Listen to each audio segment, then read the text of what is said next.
Have you ever had that experience where you're playing through a piece and everything is sounding so beautiful and musical, and all of a sudden you encounter a polyrhythm and it starts to fall apart? You can't play the correct notes, you can't continue with the flow of the piece, everything is disrupted and it sounds awful? Me too, I've totally been there. I did not learn how to play polyrhythms correctly until fairly late in my piano journey, and I don't want that for you.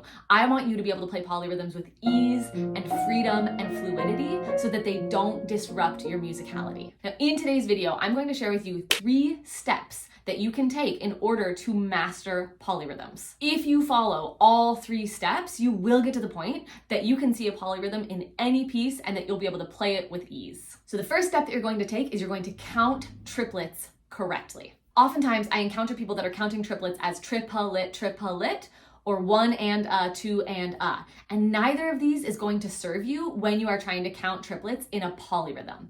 And so I want you to switch from now on to counting your triplets as 1 la, li, 2 la, li.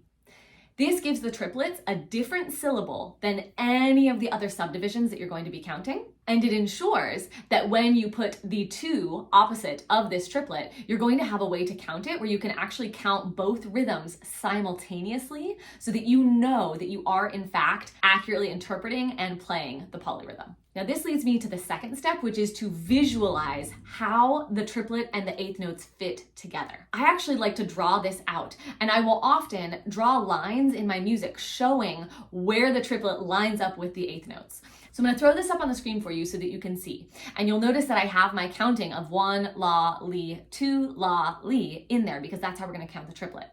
We are also going to count the 8th notes as 1 and 2 and. And what's really cool is when you visualize this on the screen, you can see really clearly how they fit together. So the first 2 notes come at the exact same time on the beat. Then you have the la, or the second note of the triplet. Then the and comes in between the second note and the third note of the triplet. So when you put it all together, you have 1 la and li, 2 la and li. And when you can visualize it, it makes it so much easier to count it. And if you're counting it correctly with the information that I gave you in step 1, then it's pretty easy to count a polyrhythm and to account for the triplet as well as the 8th note. Now, the third step that you're going to implement is you're going to practice counting and clapping the polyrhythm. And this is because we're not going to jump right in and start to apply notes and start to play it. That's going to overload your brain. It's going to be way too much happening all at the same time.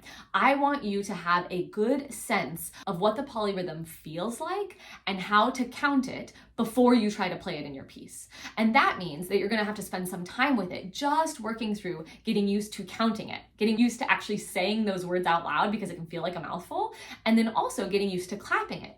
Clapping it is going to give you a chance to internally process the rhythm and understand it on a deeper level so that externally, meaning with your hands, you can reproduce the rhythm from a state of deep understanding as opposed to from a state of mimicking or copying the sound that you think a polyrhythm has. So a great way to start is actually to just start with the triplets and just get used to counting 1 la, li, 2 la, li. Do that at different speeds with the metronome. And then do the 8th notes, 1 and 2 and do that at different speeds with the metronome. And practice alternating between the 2. And that's going to give you a really great sense of what the triplet feels like and what the 8th note feels like.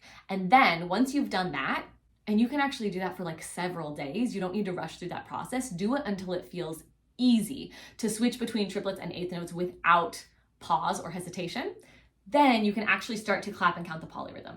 And in order to do that, you can just use this example that I have here up on the screen, or you can use the example from your music, and you're going to actually write in the counting and draw the lines to show where the notes are lining up and where the and is fitting in between the second and third note of the triplet. Now, whichever hand has the triplet, you're going to use to tap the triplet. So I'll use my right hand since the example that I put up on the screen has the triplet in the right hand. And then the other hand, you're going to count the 8th notes.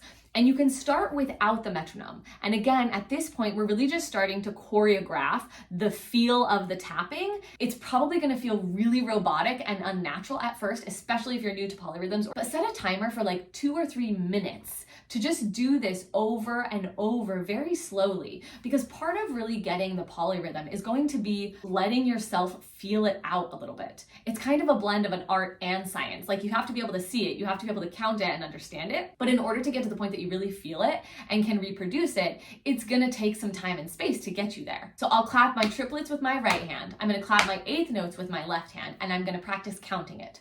So 1, la and li, 2, la and li. And when you're doing this, if it feels like your hands aren't doing what you want them to, another thing that you can do as an interim is to actually tell your hands what to do.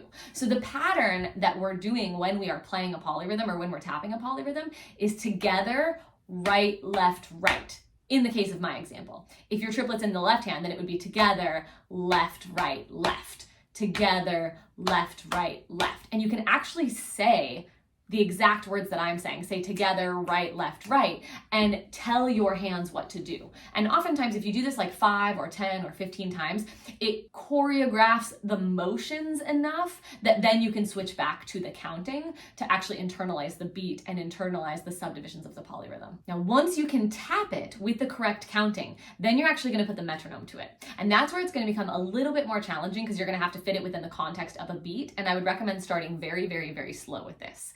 Once you're comfortable with that, then you can actually move to your piece. Practice in very small chunks, like 1 beat or 2 beats at a time. And if you've been doing steps 1 through 3, you will for sure be able to piece it together in your piece of music. Make sure you give yourself time and space to practice it. Don't rush through this process. And above all, be kind to yourself. You won't be able to do it perfectly every single time from the very beginning, but if you give yourself that time and space to work on it each day, you will get there. You'll have to comment on this video after you implement these steps and let me know how it goes for you. And if you need more help with polyrhythms, join my free Facebook community where you can ask questions and connect with other piano players that are along the same journey as you. Now, if you watch this video and you're like, what on earth? There's so many things in here that I don't know how to do. Like the metronome isn't comfortable for me. I don't even know how to count out loud. Then I'm going to suggest that you take it back a step and watch a live stream that I did that was all about deep diving into rhythm and the metronome and how to make the most of it. And you can do that right here. Happy practicing.